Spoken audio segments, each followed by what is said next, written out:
Nanliit ang mga mata ni Bea kay Lyndon. Noon pa naman niya alam na may pantasya ito sa kanya. Walang mangyayari sa kwarto niya noon kung hindi siya nito gusto. Ngumisi siya at tinapatan ng titig nito. Sa tingin mo ba papayag ako? Malamig niyang tanong. Why not? Ang ganda ng offer ko. Ang tanong, tatanggapin ba kita? Insulto nito. Naikuyom niyang mga kamay. Pinipilit talaga nitong kailangan niya mag-apply. Alam naman niyang iniinsulto lamang siya ng lalaki. Malamang na siya lang binigyan ito ng offer. Kating-kati ba itong maikama siya kagad? Naubusan ka na ba ng babae, Mr. Ocampo? O baka hindi ka na nag-iinit sa iba? Sinundan niya yung insultong tawa, hindi ito nagpatinag at ngumisi lang. Kung hindi ka interesado, I think I need to entertain the other woman. Sa kanya ko nalang ibibigay ang lahat, hindi mo naman yata kailangan. Napatigil siya sa pagtawa na mas ikinangisi nito. Dumilim ang tingin niya. Hindi ba dapat ay siyang naghihiganti dito? Bakit parang mas malaki ang hinanakit na lalaki kaysa sa kanya? Siya pa ngayon ang tinatakot. Bakit? Totoo bang ibibigay mo lahat? Hamon niya. Lumapit ito sa mesa at mariin siyang tinitigan. Name your price then. Kahit walang kasulatan, sumusunod ako sa usapan. Bakit hindi mo na lang ako pakasalan? Hamon niya. Kasal pa siya kay Malcolm pero hindi naman ito alam. Isa pa, alam niyang hindi ito papayag sa kasal. Tama ang hinala niya matapos itong humalakhak. Do you really think I would settle for less, Miss Del Rio? Tagapagpainit lang ng kama ang hanap ko. I'm still young to marry a nobody. Niinsulto siya doon. Pinapamukha talaga nito na mababa siyang babae. Gusto na niya itong sampalin ngunit pinigilan niya sarili. 33 years old na ako, Mr. Ocampo. Ano pa bang mapapala mo sa babaeng lagpas na sa kalendaryo? I'm 36, Miss Beth. It's a tie. The more reason that we need to enjoy each other's company and body. Anyway, hindi ka naman mukhang 33. Tingin ko'y ikaw pa rin ang betaning nahalikan ko sa bar. Gumisit at kinagat pa ang ibabang labi. Hindi siya sigurado kung papuri yon, pero nag-init ang puso niya. Hindi rin naman ito mukhang 36. Mas naging makisig pa ito kumpara dati. Himalangat hindi pa kasal o talagang hinintay siya nito? Napailing siya. Kung papayag siya'y makukuha niya lahat, hindi niya kailangang maghirap para sa future ng mga anak niya. Isa pa, sa kanya naman talaga lahat ng yun kahit nabili pa nito. Wala naman sigurong masamang bawiin ang lahat ng yun. Kung katawan lang ang habol nito, kaya niya sikmurain. Iisipin niya na lang na puro one night stand ang lahat. Muli niyang nilingon ang papel kanina. Nasiwa siya sa nabasa. Pati yata sa public ay gusto siya nitong makatalik. Hindi niya alam kung seryoso ang mga yon. Pero tatanggapin pa kaya siya nito kapag nalamang may kambal na siyang anak? Hindi bali na. Sasabihin niya na lang kapag tinanggap na siya. Lulunukin na niya ang pride niya para sa mga anak niya. Magpapaka-gold digger na siya. Hindi naman siya tanga. Ano pa bang silbi ng katawan niya? Hindi rin naman niya balak na mag-asawa pa. Gagamitin na lang niya upang mapabilis ang pagpapayaman niya. Wala namang mawawala sa kanya. Mabilis niyang kinuha ang papel at sinilid sa handbag niya. Paglingon niya kay Lyndon ay nakataas ang kilay nito. Should I expect your application then? May diing tanong nito na tila pagalit sa desisyon niya. Sure, babalik ako dito kapag nakapag-ready na ako. Dumukwang siya, tinayaan niya sumilip ang cleavage niya. Huwag kang mag-alala, Mr. Ocampo. Ako nang bahala sa bawat malamig mong gabi. Sensual niyang bulong bago tumalikod. Pagsapit ng gabi kaga niya yung kinuwento kay Blake. Tili ito ng tili mula sa kabilang linya. My gosh, sis! Patulan mo na para hindi na rin malamig ang gabi mo. Isipin mo na lang, bukod sa yaman at pera, pakansuelo di bobo mo na lang sa sarili.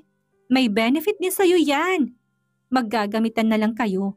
Kung ako yan, kanina palang sinunggaban ko na siguro si Ocampo. Humagik-hik ito. Napangiwi siya. Hindi naman tawag na laman ang habol niya. Habol niya'y kayamanan. Pero hindi na rin masamang mag-enjoy. So anong application mo? BJ ba? Tabi ka, ako nang gagawa. Umungol pa si Blake na mas kinangiwi niya. Magtigil ka nga, Blake. Humahalakak ito. Hindi niya ito pinansin. Namili na lang siya ng damit na may isusuot para bukas. Kung gusto mong pumasa kagad, bigyan mo ng dog style. Agad niyang pinatay ang tawag. Bahala na kung magalit si Blake pero naiskandalo na siya sa mga suhestyon nito. Nag-init ang mga pisngi niya matapos maalalang nandun yun sa papel na galing kay Lyndon. Asa na manghahantong sila sa ganun? Hindi siya nakatulog kakaisip sa kinabukasan. Pagising niya tuloy ay mukha siyang bangag. Mabuti na lang at tulog pang kambal noong nagluto siya. Hinanda niya sarili. Isang above the knee-length skirt na may malaking slit ang sinuot niya at white tube. Pinatungan niya lang yun ng pulang coat. Kinulugulong buhok niya para naman magmukha siyang hot. Pulang lipstick ang sinuot niya at 6 inches stiletto. Paglabas ng kwarto ay nandoon na si Manang Lupe. Hinabilin na lang niyang mga bata. Sa biyahe ay doble-doble ang kaba niya. Noong may nangyari sa kwarto niya ay malakas ang loob niya. Paanong hindi kung lasing ang lalaki at wala itong maalala. Pero ngayon, gising na gising ito at yun ang kinakakaba niya. Wala naman siyang naging kalandian sa Canada kaya hindi niya alam paano sisimulan ang application niya. Iniisip niya kung dapat bang sundin ang suggestion ni Blake. Pero hindi, huminga siya ng malalim noong makarating sa building. Hindi na siya dumaan sa receptionist, diretso na siya sa elevator at office ni Lyndon. Hindi nga siya pinigilan ng sekretarya nito.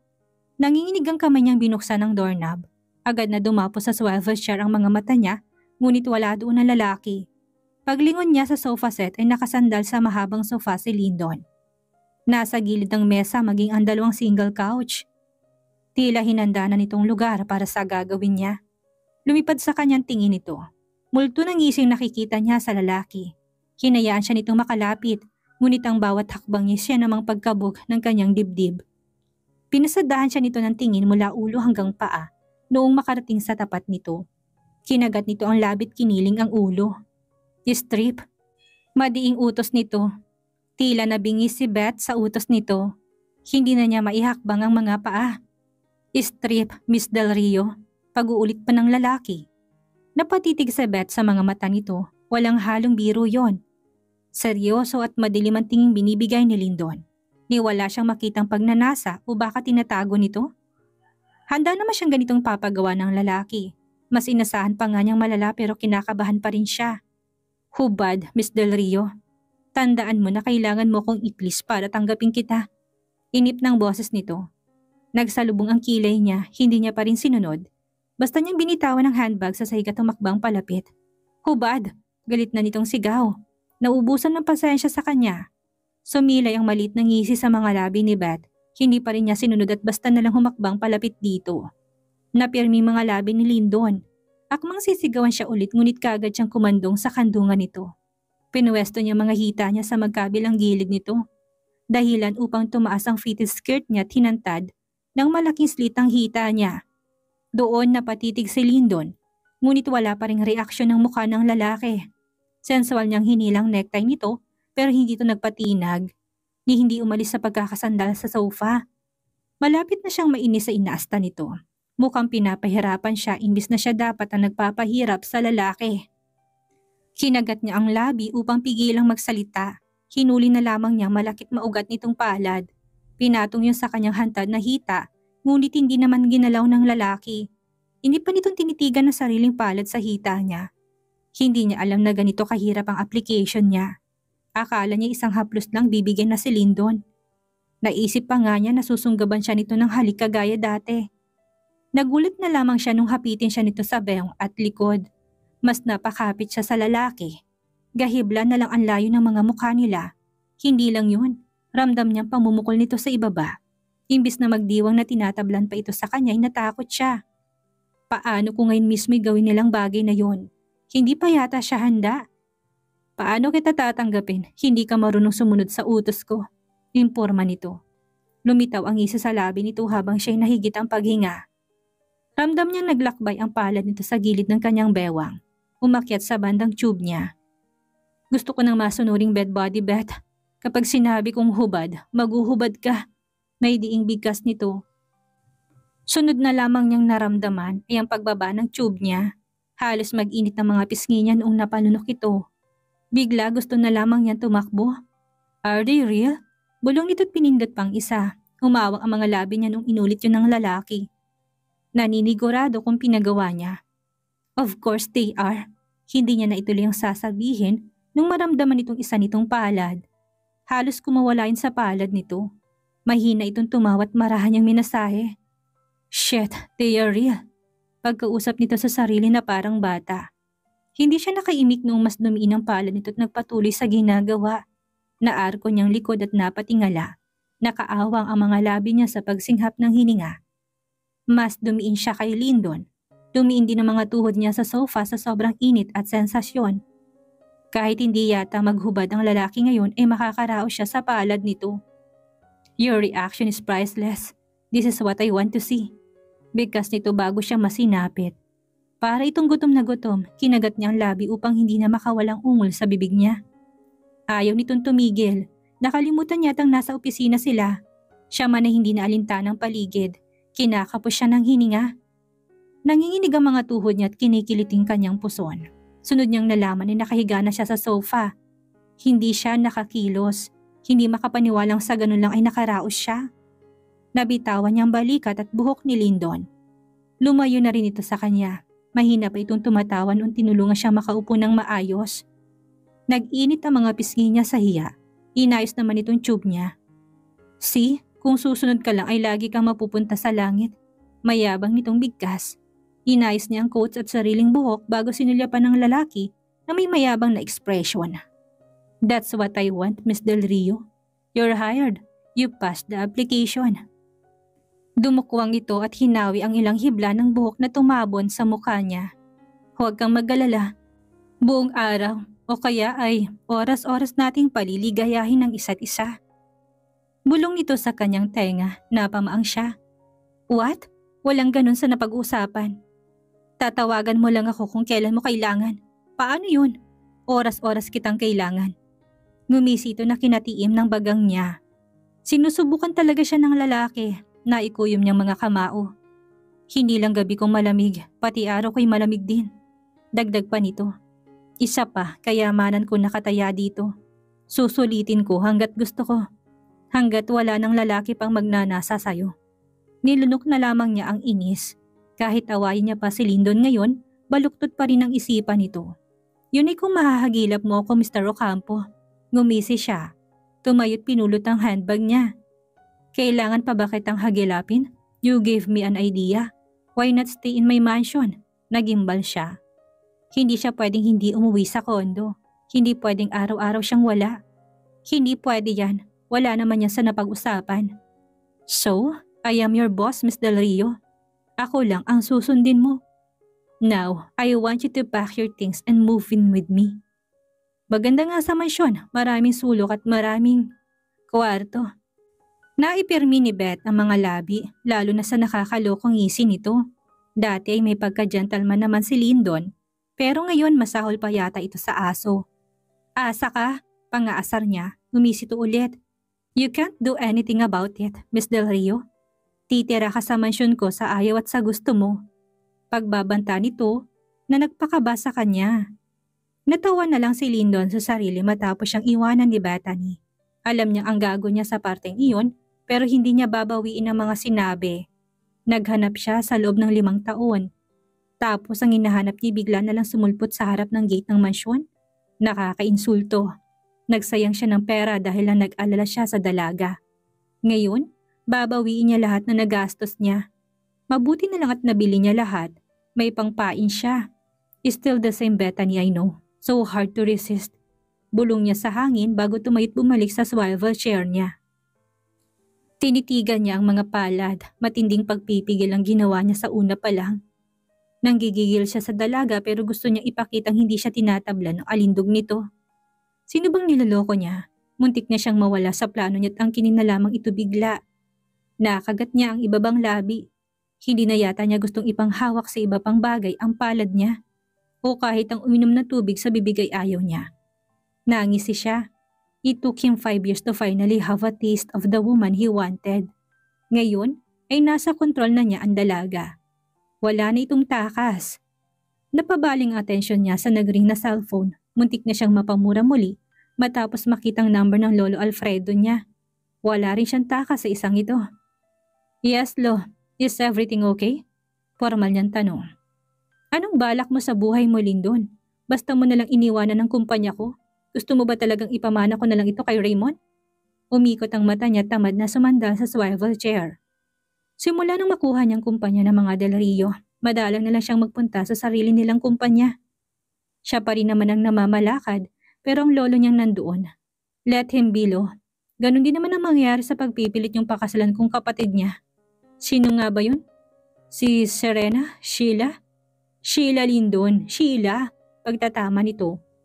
Pasalamat ka nga't gusto ka ni Sheila. You are already 36 years old. Gusto ko na ng panibagong apo. Isa pa, mabait at matyaga si Sheila. Masipag ding magtrabaho sa kumpanya. Makakatulong siya sa'yo. Litanya nito. Naiinis niyang kinamot ang kilay. Hindi talaga maintindihan ng lolo niya na ayaw niya sa dalaga. Gusto na nga niya si Baki na magkapatid ngunit kinakampihan siya ng lolo niya. I won't marry that girl. Magiging matandang binata na lang ako. Shut up, Lindon. Ikaw lang nag-iisang apo ko. Kung gusto mo pagkatapos mo kong bigyan ng apo kay Sheila, pwede mo na akong layasan. Galit nitong sigaw. Napapikit siya, sumigid ang sakit sa ulo niya. Gusto naman talaga niyang ikasal at magkaanak pero hindi kay Sheila. Iba ang gusto niyang maging ina ng mga anak niya at alam niyang tututol ang lolo niya. Kung ayaw mo mas magalit ako, mag-attend ka sa lunch ngayon. Please loosen up po, para sa'yo lahat ng ito. Ayaw ko nang maiwan ka mag-isa. Pumunta ka na, ngayon na. Hindi pa man siya nakakasagot ay pinatay na nito ang linya. Gigil niyang binitawan ng cellphone, pinipilit na talaga siya nitong mag-asawa at mag-anak. Pero ayaw niya kay Sheila. Ayaw niya sa babaeng yaman lang habol sa kanya. Umigting ang panga niya matapos ay may maalala. Baliw na siguro siya. Ayaw niya sa gold digger pero inalok niya ng yaman si Beth. Napailing siya. Pagkaraan ay napatitig sa ilalim niya. Isa pang problema, paano niya tatagong pamumukol niya? Shit, Beth. Atungal niya bago tumayo. Kailangan niyang kalmahan ang sariling katawan. Nakakahiya sa lolo niya kung makikita yon. Pagkatapos niyang kunin ang ekstrang damit sa sasakyan ay bumalik siya sa opisina para maligo. Nagbili lang siya sa kanyang sekretarya bago tumungo sa restaurant na minessage ng lolo niya. Baka nga si Raymond pangunti pa noon sa kanya. Sa bungad pa lang ng restaurant ay hindi na siya makangiti. Mas lalo na nung matanaw ang lolo niya kasama ang magkapatid. Ngiting-ngiti sa Raymond habang si Serena. Sheila pala ay mahihinang ngiti. Pinanatili niyang kunot ang noo upang ipakita ang disgusto. Tuloy-tuloy siya sa pagpasok sa loob ng restaurant, ngunit natigilan matapos may mabunggo. Pagbaba ng tingin niya ay batang lalaki na nakahawak sa noong nakita niya. Agad na lumambot ang ekspresyon niya. Lumuhod siya tinignan ng noo nito. May pula pero wala namang bukol. Shh! Don't cry. I'm sorry. Pagsuyo niya sa bata. I'm not crying. Crying is for weak. Anito, napangisi siya. Sinilip ang mukha nito ngunit para siyang tinuklaw ng ahas. Napatitig pa siya ng matagal sa mga mata ng bata. Sa tansya niya ay wala pa itong 5 taong gulang. Mister, you look like someone I knew, sambit nito. Ngumiti siya at ginulong bagsak nitong buhok. Agad niyang binuhat ang bata at sinama sa mesa nila. Hindi naman niya kikidnapin. Natuwa lang siya dahil kamukha niya ito noong bata pa siya. Really? What is your name, young boy? I'm Sander. I'm glad I found you. Sambit muli nito na nagpalito sa kanya. Pinagkibit-balikat niya na lang yon. Paglapit nila sa mesa ay titig na titig sa batang lolo niya. Nilapit pa nitong isang upuan upang doon niya iupo ang bata. Sabi ko na sa'yo, Lindon, kailangan mo ng anak. Ano pa kasi hinihintay mo? Ready naman na si Sheila. Litanya kagad ng matanda na nagpasira sa mood niya.